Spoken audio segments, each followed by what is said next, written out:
Project Aces has finally come out with new content for Ace Combat 7. This is the first DLC for the game since the game's launch, so it's a pretty big deal, and it's going to tell us a lot about the future of Ace Combat 7. Before we begin discussing the new DLC, I want to mention that this is going to be an opinionative video, if you want to call it that. I know not everyone's going to agree with what I have to say, and that's perfectly fine. But basically, my overall opinion of the DLC is it's not great, and it doesn't look good for the future of the game. The ADF-11. Obviously, we're going to be talking about the ADF-11. It's the first of 3 original aircraft that Project Aces will be rolling out this summer, and by original aircraft I mean aircraft that don't actually exist in real life. This jet is so unbelievably overpowered that I honestly think it's ruining the game a little. Just a little. It's still a great game. It's still my favorite game. But we have to discuss the flaws. The ADF-11 is one of those flaws. Okay, so first of all, let's take a look at the ADF-11's stats. As you can see, they're really good. As a matter of fact, they're not just really good, they're actually the best. Okay, that's fair. It's a futuristic jet, so obviously it should have the best mobility as long as they can balance it out with appropriate weaponry. Well, now let's take a look at the weapons. Oh, that looks like it's going to cause some problems.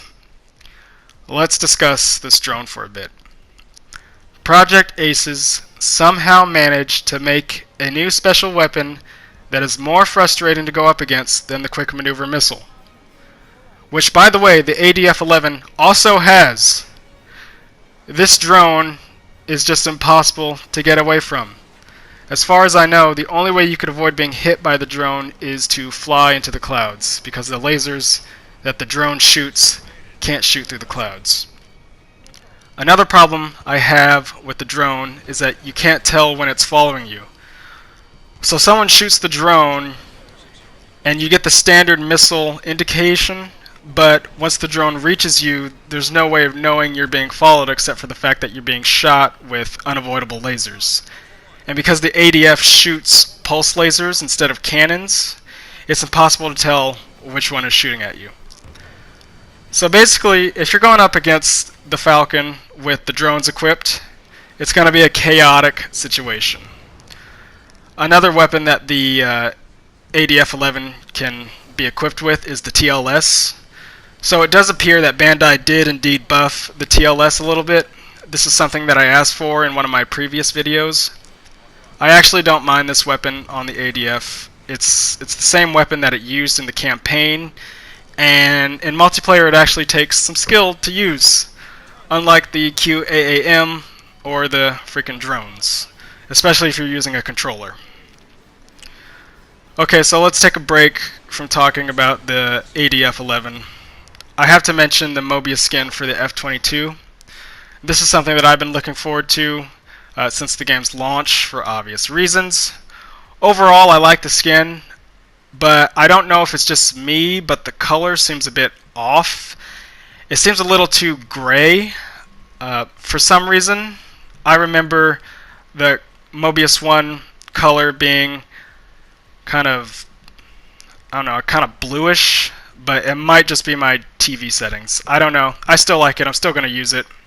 And I'm also going to use the new emblems that were released. I love the emblems. They all look great. I do wish they added a few optional nicknames like Grim Reaper or Phoenix, just so they can match the aircraft skins, but that's fine. Overall, like I said, I'm not entirely happy with the DLC so far. I definitely feel like this is a DLC that would have worked if it came later in the game's lifespan, because there's still several real-life aircraft that can be added into the game. The Harrier, the F-35A, the F-117, J-20.